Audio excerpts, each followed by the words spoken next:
ನನ್ನ ಗರ್ಭದೊಳಗಿಂದ ನಿನ್ನನ್ನು ನಾನು ಲೋಕಕ್ಕೆ ಕಳಿಸಿದ್ದೇನೆ. ನೀನು ನನ್ನ ಮಗು, ಮಕ್ಕಳಿರ ಮಗನೇ, ಮಗಳೇ ಎಂಬುದಾಗಿ ಹೇಳಬೇಕಿದ್ರೆ, ಅದು ಪ್ರೀತಿಯ ಮಾತು. ಕಂದ ಎಂಬುದಾಗಿ ನಮ್ಮನ್ನು ಕರೀಬೇಕಿದ್ರೆ ದೇವರಿಗೆ ನಮ್ಮ ಮೇಲೆ ಎಷ್ಟು ಮಮತೆ ಇದೆ. ಯಾವ ಉದ್ದೇಶಕ್ಕೋಸ್ಕರ ದೇವರು ಕರೀತಿದ್ದಾರೆ ಅದನ್ನು ನಾವು ಆಳವಾಗಿ ಯೋಚನೆ ಮಾಡಬೇಕು. ದೇವರು ಕಂದ ಅಂತ ಕರೆದಂಥ ಉದ್ದೇಶ ಏನು? ನಾವು ಜ್ಞಾನೋಕ್ತಿ 2ನೇ ಅಧ್ಯಾಯದಲ್ಲಿ ನೋಡುವಾಗ, ಕಂದ ನನ್ನ ಮಾತುಗಳನ್ನು ಅಂಗೀಕರಿಸಿ ನನ್ನ ವಿಧಿಗಳನ್ನು ನಿಧಿಯಂತೆ ಕಾಪಾಡಿಕೋ. ಅವರ ಮಾತುಗಳನ್ನು ಕೇಳುವುದಕ್ಕೋಸ್ಕರ, ಅಂಗೀಕರಿಸೋದಕ್ಕೋಸ್ಕರ, ಹಾಗೆ ಅವರ ವಿಧಿಗಳನ್ನು ನಿಧಿಯಂತೆ, ನಮಗೆ ಅವರ ವಿಧಿಗಳು ಅದೇ ದೊಡ್ಡ ಸ್ಥಿತಿ ಅಥವಾ ಸಂಪತ್ತು ಎಂಬುದಾಗಿ ಅದನ್ನು ಕಾಪಾಡೋದಕ್ಕೋಸ್ಕರ ದೇವರು ನಮ್ಮನ್ನು ಕರೆದಿದ್ದಾರೆ ಕಂದ ಎಂಬುದಾಗಿ. ನಿನ್ನ ಕಿವಿಯನ್ನು ಜ್ಞಾನದ ಕಡೆಗೂ ಹೃದಯವನ್ನು ವಿವೇಕದ ಕಡೆಗೂ ತಿರುಗಿಸು. ಬುದ್ಧಿಗಾಗಿ ಮೊರೆಯಿಟ್ಟು ವಿವೇಕಕ್ಕಾಗಿ ಕೂಗಿಕೊಂಡು ಅದನ್ನು ಬೆಳ್ಳಿಯಂತೆಯೂ ನಿಕ್ಷೇಪದಂತೆಯೂ ಹುಡುಕು. ಆಗ ನೀನು ಯೆಹೋವನ ಭಯವನ್ನು ಅರಿತು ದೈವಜ್ಞಾನವನ್ನು ಪಡೆದುಕೊಳ್ಳುವಿ. ದೈವಜ್ಞಾನವನ್ನು ನಾವು ಪಡೆಯಬೇಕಿದ್ರೆ ನಮ್ಮ ಕಿವಿಯನ್ನು ಜ್ಞಾನದ ಕಡೆಗೂ ನಮ್ಮ ಹೃದಯವನ್ನು ವಿವೇಕದ ಕಡೆಗೂ ತಿರುಗಿಸಿ, ಬುದ್ಧಿಗಾಗಿ ದೇವರ ಹತ್ರ ಮೊರೆಯಿಟ್ಟು ವಿವೇಕಕ್ಕಾಗಿ ಕೂಗಿಕೊಂಡು ಆ ಜ್ಞಾನ ಬೆಳ್ಳಿಯಂತೆಯೂ ನಿಕ್ಷೇಪದಂತೆಯೂ ಎಂಬುದಾಗಿ ಹುಡುಕುವುದಾದರೆ ನಾವು ದೈವ ಜ್ಞಾನವನ್ನು ಪಡೆಯಬಹುದು ಎಂಬುದಾಗಿ ದೇವರ ವಾಕ್ಯ ಹೇಳ್ತಿದೆ. ದೈವಜ್ಞಾನ ಅಂದರೆ ಸಾಮಾನ್ಯವಾದದ್ದಲ್ಲ. ದೈವಜ್ಞಾನ ಅದು ಮೇಲಿಂದ ಬರುವಂಥದ್ದು. ದೇವರ ವಾಕ್ಯದಲ್ಲಿ ಸ್ಪಷ್ಟವಾಗಿ ಹೇಳ್ತಿದೆ, ಅದು ದೇವರೇ ಕೊಡುವ ಆತನು. ದೇವರ ಬಾಯಿಂದಲೇ ತಿಳುವಳಿಕೆ, ಜ್ಞಾನ, ವಿವೇಕ ಹೊರಡುವಂಥದ್ದು. ಯಥಾರ್ಥ ಚಿತ್ತರಿಗೆ ಅದು ಸಿಗಲ್ಪಡುವುದು. ಜ್ಞಾನ ಅಂದರೆ ದೇವರ ಮಾತೆ. ಜ್ಞಾನ ಅಂದರೆ ಬುದ್ಧಿ, ಸಾಮರ್ಥ್ಯ, ವಿವೇಕ, ತಿಳುವಳಿಕೆ ಅಥವಾ ಜ್ಞಾನ. ಇದು ಎಲ್ಲಿಂದ ಬರುತ್ತೆ? ದೇವರ ಬಾಯಿಂದ ಹೊರಡುತ್ತೆ ಎಂಬುದಾಗಿ ದೇವರ ವಾಕ್ಯ ಹೇಳ್ತಿದೆ. ಇದು ಯಾರಿಗೆ ಸಿಗುತ್ತೆ? ಯಥಾರ್ಥ ಚಿತ್ತರಿಗೆ ಸಿಗುತ್ತೆ ಎಂಬುದಾಗಿ ದೇವರ ವಾಕ್ಯ ಹೇಳ್ತಿದೆ. ಯಥಾರ್ಥ ಚಿತ್ತರು ಯಾರು? ದೇವರನ್ನು ಅಧಿಕವಾಗಿ ಪ್ರೀತಿಸಿ ಕಿವಿಯನ್ನು ಜ್ಞಾನದ ಕಡೆಗೂ ಹೃದಯವನ್ನು ವಿವೇಕದ ಕಡೆಗೂ ತಿರುಗಿಸಿಕೊಳ್ಳುವರೇ ಯಥಾರ್ಥ ಚಿತ್ತರು.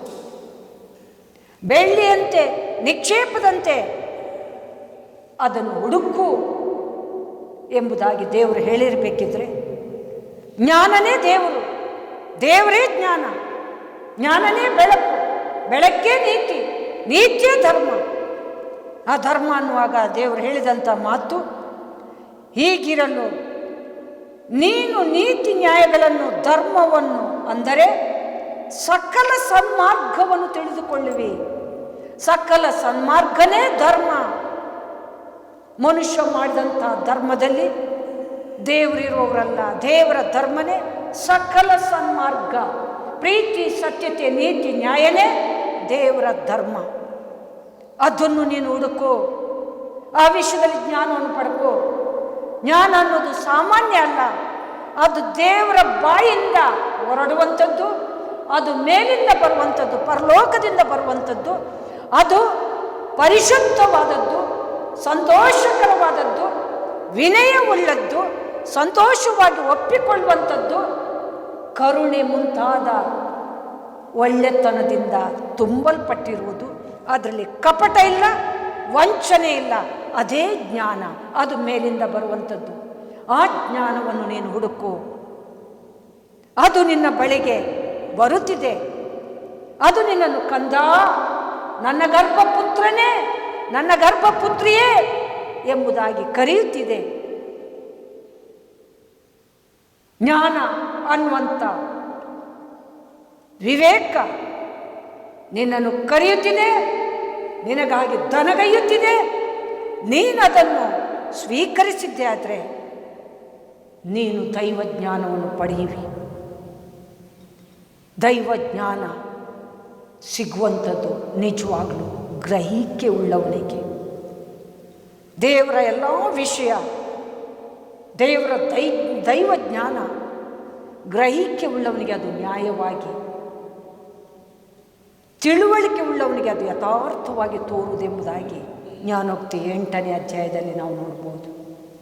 ಹಾಗಿದ್ದರೆ ಜ್ಞಾನ ಅನ್ನೋದು ಒಂದು ವಿಶೇಷವಾದಂಥ ದೈವ ವಾಗ್ದಾನ, ದೈವ ಮಾತು, ದೈವ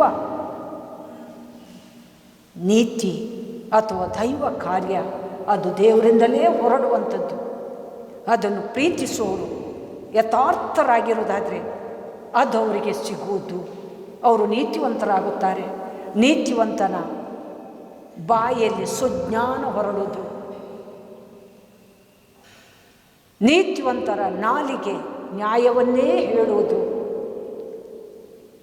ಅವರ ಹೃದಯದಲ್ಲಿ ಧರ್ಮೋಪದೇಶ, ದೈವಜ್ಞಾನ ಇರುವುದರಿಂದ ಅವರೆಂದಿಗೂ ಜಾರಲಿಕ್ಕೆ ಸಾಧ್ಯವೇ ಇಲ್ಲ. ಪಾಪವನ್ನು ಹತ್ತಿರ ಬರಮಾಡಿಸಿಕೊಳ್ಳಲ್ಲ. ಅವರನ್ನು ದೇವರೇ ಅದ್ಭುತವಾಗಿ ನಡೆಸುವರೆಂಬುದಾಗಿ ದೇವರ ವಾಕ್ಯ ಹೇಳ್ತೀವಿ. ಹಾಗಿದ್ರೆ ಜ್ಞಾನ ಅನ್ನುವಂಥದ್ದು ದೈವ ಮಾತು, ದೈವ ವಾಗ್ದಾನ. ಅದು ಯಥಾರ್ಥ ಚಿತ್ತರಿಗೆ ಸಿಗುತ್ತೆ ಎಂಬುದಾಗಿ ನಾವು ತಿಳ್ಕೊಂಡೆವು. ಜ್ಞಾನದ ವಿಷಯದಲ್ಲಿ ಸತ್ಯವೇದದಲ್ಲಿ ನಮಗಾಗಿ ಏನಿದೆ ಇದನ್ನು ನಾವು ತಿಳ್ಕೊಳ್ಳೋಣ. ಸತ್ಯವೇದದಲ್ಲಿ ಜ್ಞಾನದ ವಿಷಯದಲ್ಲಿ ದೇವರು ನಮಗಾಗಿ ಬರೆಯಲ್ಪಟ್ಟಂಥ ಅಂಶ ಜ್ಞಾನೋಕ್ತಿ 4:6 ಜ್ಞಾನವನ್ನು ಬಿಡದಿದ್ದರೆ ಅದು ನಿನ್ನನ್ನು ಕಾಯುವುದು. ಜ್ಞಾನವನ್ನು ನೀನು ಬಿಗಿಡ್ಕೊಂಡ್ರೆ, ಬಿಡದಿದ್ದರೆ ಅದು ನಿನ್ನನ್ನು ಕಾಯುವುದು. ಜ್ಞಾನೋಕ್ತಿ 4:6 ಹಾಗಿದ್ದರೆ ನಾವು ಜ್ಞಾನವನ್ನು ಬಿಗಿ ಹಿಡ್ಕೊಳ್ಳಬೇಕು. ಜ್ಞಾನ ನಮ್ಮನ್ನು ಕಾಯುತ್ತೆ ಎಂಬುದಾಗಿ ದೇವರು ಹೇಳಿರುವಾಗ ಜ್ಞಾನವನ್ನು ನಾವು ಬಿಗಿ ಹಿಡ್ಕೊಳ್ಬೇಕು. ಹೇಗೆ ಬಿಗಿ ಹಿಡ್ಕೊಳ್ಳೋದು? ನಮ್ಮ ಗಂಭೀರ, ನಾವು ಪಡ್ಕೊಂಡಂಥ ದೈವ ಸತ್ಯತೆ, ದೇವರಿಗೆ ಭಯಪಡುವ ಲಕ್ಷಣ, ಜ್ಞಾನದ ಮೂಲಕ ದೇವರು ನಮಗೆ ಪ್ರಕಟಿಸುವಂಥ ಅಂಶ, ಇದನ್ನೆಲ್ಲ ನಾವು ಸುಲಭದಲ್ಲಿ ಬಿಟ್ಟು ಬಿಡುವುದಲ್ಲ. ಅದನ್ನು ಬಿಗಿ ಹಿಡ್ಕೊಂಡ್ರೆ ನಮ್ಮನ್ನು ಜ್ಞಾನ ಅನ್ನುವಂಥ ದೇವರು ಕಾಯ್ತಾರೆ. ಎಲ್ಲ ಸಂದರ್ಭದಲ್ಲಿ ಜ್ಞಾನ ನಮ್ಮನ್ನು ಕಾಪಾಡುತ್ತೆ. ಅದಕ್ಕಾಗಿ ಜ್ಞಾನವನ್ನು ನಾವು ಬಿಗಿ ಹಿಡ್ಕೊಳ್ಬೇಕೆಂಬುದಾಗಿ ದೇವರ ವಾಕ್ಯ ನಮಗಾಗಿ ಜ್ಞಾನೋಕ್ತಿ 4:6 ಬೋಧಿಸ್ತಾ ಇದೆ. ಜ್ಞಾನೋಕ್ತಿ 4:7 ಅದನ್ನು ಪಡೆಯಬೇಕೆಂಬುದೇ ನನ್ನ ಪ್ರಥಮ ಪಾಠ. ದೇವರು ನಮಗೆ ಹೇಳುವಂಥ ಮಾತು ನಮ್ಮ ಒಳ್ಳೆತನಕ್ಕೋಸ್ಕರ. ದೇವರು ನಮಗೆ ಹೇಳುವಂಥ ಮಾತು, ಜ್ಞಾನವನ್ನು ಬಿಗಿ ಹಿಡ್ಕೋ, ಜ್ಞಾನವನ್ನು ಪಡೆಯಬೇಕೆಂಬುದೇ ನನ್ನ ಪ್ರಥಮ ಬೋಧನೆ, ಪ್ರಥಮ ಪಾಠ. ಹಾಗಿದ್ರೆ ದೇವರು ನಮಗೆ ಪ್ರಥಮವಾಗಿ ಹೇಳುವಂಥದ್ದು ಜ್ಞಾನವನ್ನು ನೀನು ಪಡೆಯಬೇಕು. ಹೇಗೆ ಜ್ಞಾನವನ್ನು ಪಡೆಯುವುದು? ನಮ್ಮಲ್ಲಿ ಯಥಾರ್ಥತೆ ಅಥವಾ ಒಳ್ಳೆತನ ಇದ್ದರೆ ಜ್ಞಾನ ನಮ್ಮನ್ನು ಆವರಿಸಲಿಕ್ಕೆ ಶುರುವಾಗುತ್ತೆ ಅಂತೆ. ಪ್ರಥಮ ಬೇಸಿಕ್ ನಿಜವಾಗಲೂ ನಾವು ಯಥಾರ್ಥರಾಗಿರಬೇಕು. ದೇವರ ಭಯದಿಂದ ಇರಬೇಕು. ದೇವರ ಭಯನೇ ಜ್ಞಾನಕ್ಕೆ ಮೂಲ. ಜ್ಞಾನೋಕ್ತಿ 1:7, ಜ್ಞಾನೋಕ್ತಿ 9:10 ದೇವರ ಭಯನೇ ತಿಳುವಳಿಕೆಗೆ ಮೂಲ. ದುಷ್ಟತನವನ್ನು ಬಿಟ್ಟು ಬಿಡುವುದೇ ವಿವೇಕ.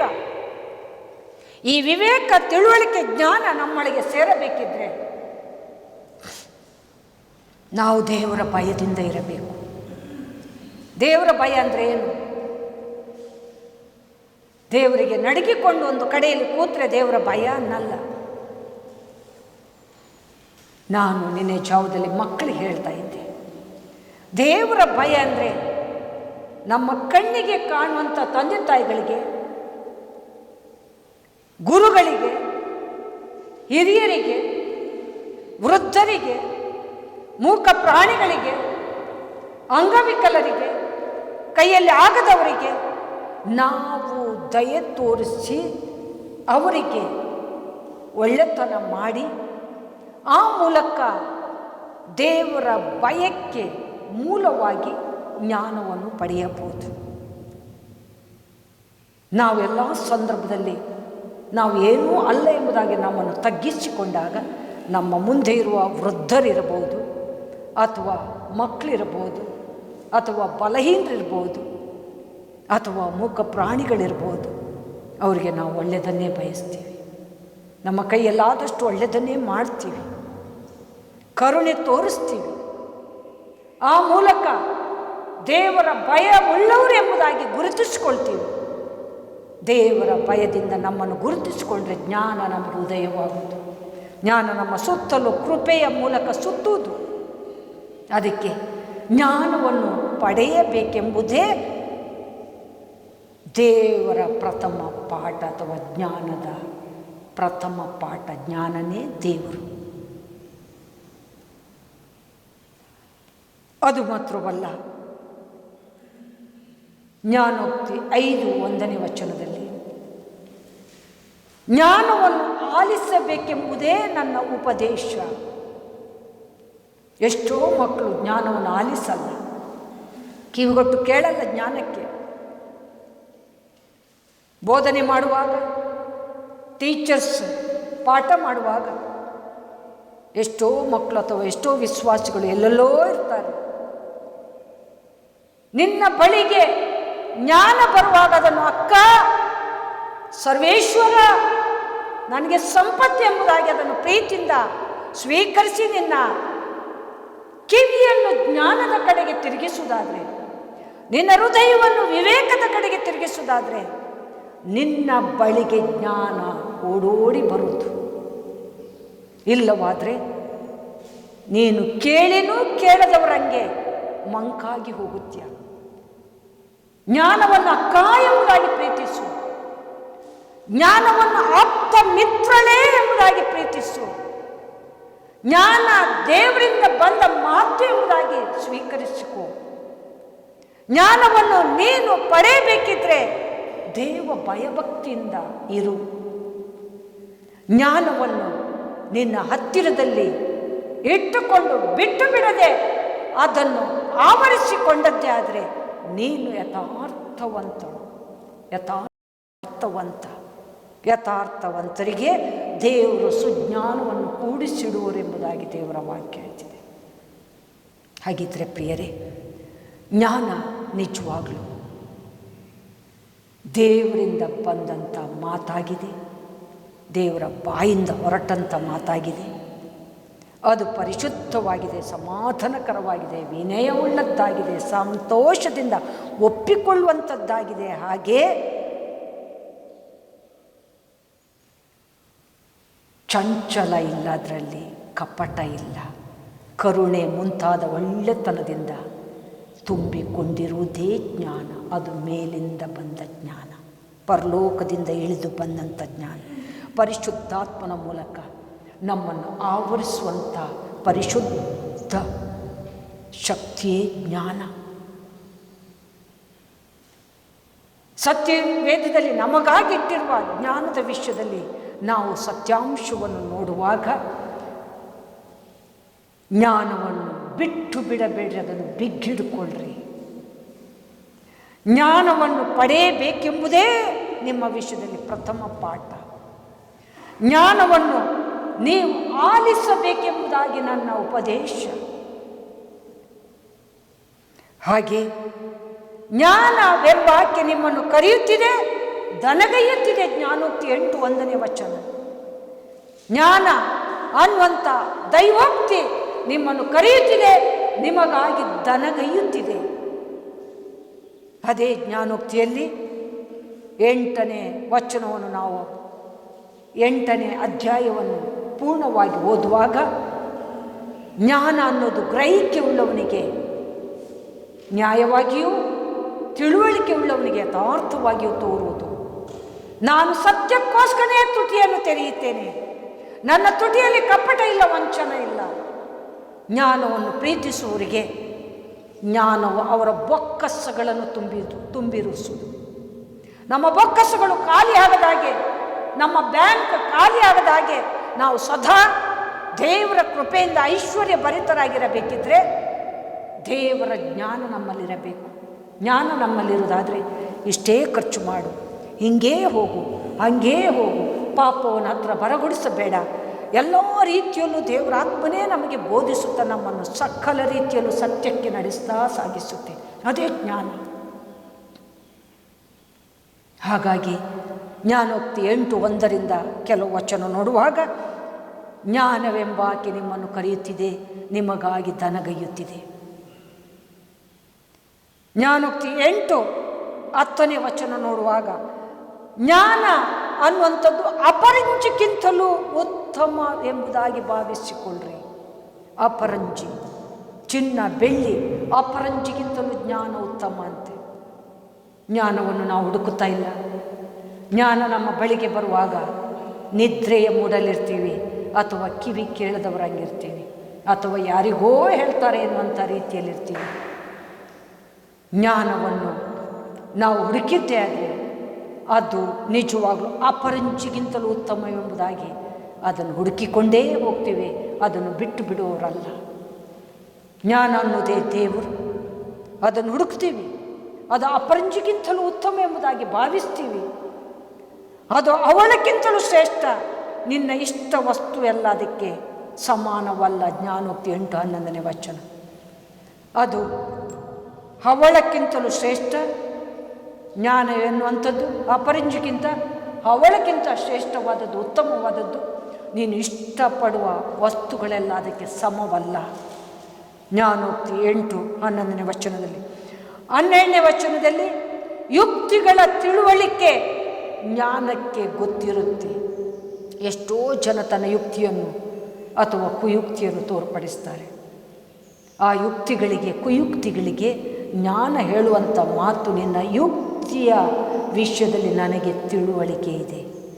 ಯಾರಾದರೂ ನಮಗೆ ಎದುರಾಳಿ ಬಂದರೆ, ಯಾರಾದರೂ ನಮಗೆ ವಿರೋಧವಾಗಿ ಬಂದರೆ, ಸ್ವಾಮಿ ಲೂಕ 21:15 ನಮಗೆ ಹೇಳಿದ್ದಾರೆ, ಮುಂಚಿತವಾಗಿಯೇ ಏನು ಮಾತಾಡಬೇಕೆಂಬುದನ್ನು ನಿಶ್ಚಯ ಮಾಡಿಕೊಳ್ಬೇಡ್ರಿ, ನಾನೇ ಆ ಟೈಮಲ್ಲಿ ನಿಮಗೆ ಏನೇನು ಮಾತಾಡಬೇಕೆಂಬುದಾಗಿ ಬೋಧಿಸ್ತೀನಿ.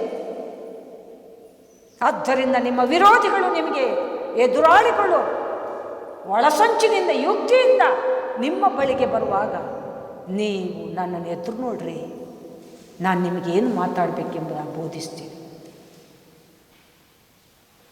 ನಿಮ್ಮೊಳಗೆ ಜ್ಞಾನದ ಮೂಲಕ ನಾನು ಪ್ರವೇಶಿಸಿ ನಿಮ್ಮ ಎದುರಾಳಿಗಳು ಮತ್ತೆ ಮಾತಾಡಿದಾಗೆ ಅವರ ಬಾಯಿಯನ್ನು ನಾನು ಕಟ್ಟಿ ಹಾಕುತ್ತೇನೆ ಎಂಬುದಾಗಿ ಶಿಷ್ಯರ ಮಧ್ಯದಲ್ಲಿ ಸ್ವಾಮಿ ಲೂಕ 21:15 ವಚನದಲ್ಲಿ ಹೇಳಿದ್ದಾರೆ.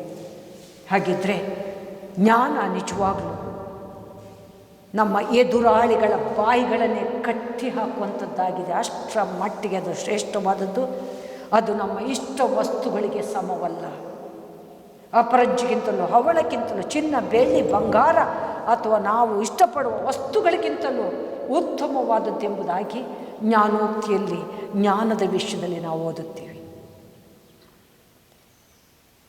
ಬಂಗಾರಕ್ಕಿಂತಲೂ ಜ್ಞಾನವು ಎಷ್ಟೋ ಮೇಲು. ಜ್ಞಾನೋಕ್ತಿ 16:16 ವಚನ. ಬಂಗಾರಕ್ಕಿಂತಲೂ ಜ್ಞಾನವು ಎಷ್ಟೋ ಮೇಲು. ಅದನ್ನು ಕೊಂಡುಕೊಳ್ಳಬೇಕು. ಜ್ಞಾನೋಕ್ತಿ 23:23 ವಚನ. ಜ್ಞಾನವನ್ನು ಕೊಂಡುಕೊಳ್ಳುವುದು ಹೇಗೆ? ಜ್ಞಾನಿಗಳ ಸಹವಾಸ ಮಾಡೋದು, ದೇವರ ಆಜ್ಞೆಗಳನ್ನು ಅನುಸರಿಸುವುದು, ದೇವರಿಗೆ ಭಯಪಡುವುದು, ಸಭೆಗೆ ನಿರತರಾಗಿ ಬಂದು ಜ್ಞಾನವನ್ನು ಹುಡುಕುವುದು, ನೀತಿವಂತರ ಸಹವಾಸದಲ್ಲಿದ್ದು ಜ್ಞಾನವನ್ನು ಸಂಪಾದಿಸುವುದು ನಿಜವಾಗಲೂ ಜ್ಞಾನವನ್ನು ಪಡೆಯುವಂಥ ಒಂದು ವಿಧಾನ. ದೇವರ ವಾಕ್ಯ ಹೇಳ್ತಿದೆ, ಬಂಗಾರಕ್ಕಿಂತಲೂ ಜ್ಞಾನ ಎಷ್ಟೋ ಮೇಲು. ಜ್ಞಾನವನ್ನು ನೀವು ಕೊಂಡುಕೊಳ್ಳಿರಿ. ಕೊಂಡುಕೊಳ್ಳುವುದು ಹೇಗೆ? ಈ ವಿಷಯದಲ್ಲಿ, ಜ್ಞಾನದ ವಿಷಯದಲ್ಲಿ ಹುಡುಕಿದಾಗ, ದೇವರಿಗೆ ಭಯಪಟ್ಟಾಗ, ದೇವರಿಗೋಸ್ಕರ ಜೀವಿಸಿದಾಗ, ಯಥಾರ್ಥರಾಗಿ ನಾವು ಬದುಕಿದಾಗ ಜ್ಞಾನವನ್ನು ನಾವು ಕೊಂಡುಕೊಂಡ ಹಾಗೆ ಜ್ಞಾನ ನಮಗೆ ಹತ್ರ ಬರುತ್ತೆ. ನಾನು ಒಂದು ಮಾತ್ರ ಹೇಳಬಲ್ಲೆ, ದೇವರು ನಮ್ಮ ಸುತ್ತಲೂ ಜ್ಞಾನದ ಮೂಲಕ ಆವರಿಸುವಾಗ ದೇವರು ಹೇಳಿದ ಹಾಗೆ ನಾವು ಯಥಾರ್ಥ ಚಿತ್ತರಾಗಿ ಇರುವಾಗ ದೇವರು ಜ್ಞಾನದ ಮೂಲಕ ನಮ್ಮ ಸುತ್ತಲೂ ಆವರಿಸ್ತಾರೆ. ಅಂಥ ಟೈಮಲ್ಲಿ ಪರಿಶುದ್ಧಾತ್ಮ ನಮ್ಮನ್ನು ಸಕಲ ರೀತಿಯಲ್ಲೂ ಸತ್ಯದ ಕಡೆಗೆ ನಡೆಸಿಕೊಂಡು ಹೋಗುತ್ತೆ. ಆವಾಗ ನಮ್ಗೆ ಯಾರೂ ಬೋಧಿಸಬೇಕಾಗಿಲ್ಲ, ಯಾರು ಹೀಗೆ ತಾಳ ಹಾಕಿ ಹಾಗೆ ತಾಳ ಹಾಕಿ ಹೀಗೆ ಆಡ್ರಿ, ಹೀಗೆ ಬೋಧಿಸ್ರಿ, ಹೀಗೆ ಮಾಡಿರಿ ಎಂಬುದಾಗಿ ಯಾರು ಹೇಳಬೇಕಾಗಿಲ್ಲ. ಪರಿಶುದ್ಧಾತ್ಮನೇ ನಮಗೆ ಸಕಲವನ್ನು ಬೋಧಿಸ್ತದೆ, ಸಕಲವನ್ನು ಮಾಡುತ್ತದೆ. ಆ ರೀತಿಯ ಶಕ್ತಿ ಜ್ಞಾನಕ್ಕೆ ಪರಿಶುದ್ಧಾತ್ಮನಿಗೆ ಇದೆ. ನೀವು ಎಲ್ಲಿ ಥಿಯಾಲಜಿಕಲ್ ಮಾಡಿದ್ದಿ ಎಂಬುದಾಗಿ ಎಷ್ಟೋ ಜನ ನನ್ನ ಕೇಳ್ತಾರೆ. ನಾನು ಥಿಯಾಲಜಿಗೆ ಮೆಟ್ಟಲೆ ಹತ್ತಲಿಲ್ಲ. ಮತ್ತೆಲ್ಲಿಂದ ಜ್ಞಾನದ ಕೃಪೆ ಸಿಕ್ಕಿತು ಅಂದರೆ ದೇವರ ಆತ್ಮನ ಕಾರ್ಯನೇ, ದೇವರ ಭಯಭಕ್ತಿಯ ಕಾರ್ಯನೇ. ಎಲ್ಲಿಂದ ಮ್ಯೂಸಿಕ್ಕಿಗೆ ಸರಿಯಾದಂಥ ತಾಳ ಕೊಡುತ್ತೀರಿ ಎಂಬುದಾಗಿ ಯಾರಾದರೂ ಕೇಳಿದರೆ ನಾನು ತಾಳವನ್ನು ಪ್ರಾಕ್ಟೀಸ್ ಮಾಡಿಲ್ಲ. ದೇವರ ಆತ್ಮನಿಂದ ತುಂಬಲ್ಪಡುವಾಗ ತನ್ನಷ್ಟಕ್ಕೇ ತಾಳ ಬರುತ್ತೆ. ದೇವರೇ ಸಕಲ ರೀತಿಯಲ್ಲಿ ನಮ್ಮನ್ನು ನಡೆಸ್ಕೊಂಡು ಹೋಗ್ತಾರೆ. ಇದು ದೈವ ಶಕ್ತಿಗಿರುವಂಥ, ಜ್ಞಾನ ಎನ್ನುವಂಥ ದೇವರಿಗಿರುವಂಥ ಅದ್ಭುತವಾದಂಥ ಶಕ್ತಿ. ಇದನ್ನು ನಾವು ಹುಡುಕಬೇಕು, ಕೊಂಡುಕೊಳ್ಳಬೇಕು, ಬಿಟ್ಟು ಬಿಡಬಾರ್ದು, ಪಡೆಯಬೇಕು. ಇದೇ ಪ್ರಥಮ ಬೋಧನೆ. ಇದು ಅವಳಕ್ಕಿಂತಲೂ, ಬಂಗಾರಕ್ಕಿಂತಲೂ, ನಮ್ಮ ಇಷ್ಟ ವಸ್ತುಗಳಿಗಿಂತಲೂ, ಅಪರಿಚಿಗಿಂತಲೂ ಉತ್ತಮವಾದದ್ದು ಎಂಬುದಾಗಿ ದೇವರ ವಾಕ್ಯ ಸತ್ಯವೇದದಲ್ಲಿ ಜ್ಞಾನದ ಬಗ್ಗೆ ನಮಗಾಗಿ ಆತ್ಮನ ಮೂಲಕ ಬರೆಯಲ್ಪಟ್ಟಿದೆ. ಅದು ಮಾತ್ರವಲ್ಲ, ಮೂಢತ್ವಕ್ಕಿಂತಲೂ ಜ್ಞಾನ ಶ್ರೇಷ್ಠವಾದದ್ದು. ಪ್ರಸಂಗಿ 2:13. ಸ್ವಾಸ್ಥ್ಯಕ್ಕಿಂತಲೂ ಉತ್ತಮೋತ್ತಮವಾಗಿದೆ. ಪ್ರಸಂಗಿ 7:11 ಜ್ಞಾನ. ನಮ್ಮ ಆಸ್ತಿ ಸ್ವಾಸ್ಥ್ಯಕ್ಕಿಂತಲೂ ಜ್ಞಾನ ಉತ್ತಮೋತ್ತಮವಾಗಿದೆ ಎಂಬುದಾಗಿ ಪ್ರಸಂಗಿ 7:11 ದೇವರ ವಾಕ್ಯ ಹೇಳ್ತಿದೆ. ಪ್ರಸಂಗಿ 9:18 ಯುದ್ಧಕ್ಕಿಂತಲೂ ಜ್ಞಾನವೇ ಶ್ರೇಷ್ಠ, ಉತ್ತಮ. ಯುದ್ಧಗಳು ಆಗಿ ಜಯ ಸಿಗುವಾಗ ಹೇಗೆ ನಮಗೆ ಸಂತೋಷವಾಗುತ್ತೋ ಅದಕ್ಕಿಂತಲೂ ದೊಡ್ಡ ಸಂತೋಷ ಜ್ಞಾನದಿಂದ ತುಂಬಲ್ಪಟ್ಟಾಗ. ಹಾಗಿದ್ರೆ ಜ್ಞಾನ ಅನ್ನೋದು ಎಲ್ಲದಕ್ಕಿಂತ ಶ್ರೇಷ್ಠವಾದದ್ದು. ಎಲ್ಲದಕ್ಕಿಂತ ಶ್ರೇಷ್ಠವಾದಂಥ ಜ್ಞಾನ ಎನ್ನುವಂಥ ದೇವರನ್ನು ನಾವು ಹುಡುಕಿದ್ದೇ ಆದರೆ, ಬಿಗಿಡಿಕೊಂಡದ್ದೇ ಆದರೆ, ಅದು ನಮ್ಮನ್ನು ಅದ್ಭುತವಾಗಿ ಸಕಲ ಸತ್ಯತೆಗೆ ನಡೆಸಿ ಪರಲೋಕದ ಜ್ಞಾನವನ್ನೇ ಕೊಡುವಂಥದ್ದಾಗಿದೆ. ಭೂಲೋಕದಲ್ಲೇ ಪರಲೋಕದ ಜೀವವುಳ್ಳ ದೇವರನ್ನು ನಾವು ಆರಾಧಿಸಬೇಕಿದ್ರೆ ಪರಲೋಕದ ಸತ್ಯ ನಮಗೆ ಸಿಕ್ಕಿದೆ. ದೇವರೊಂದು ಕಡೆ ತನ್ನ ಮಾತನ್ನು ಹೇಳ್ತಿದ್ದಾರೆ. ಅದು ಎಲ್ಲಿ ಅಂದರೆ 1 ಕೊರಿಂಥ 2:7-10 ಓದುವಾಗ ನಮಗೆ ತಿಳಿಯುತ್ತದೆ.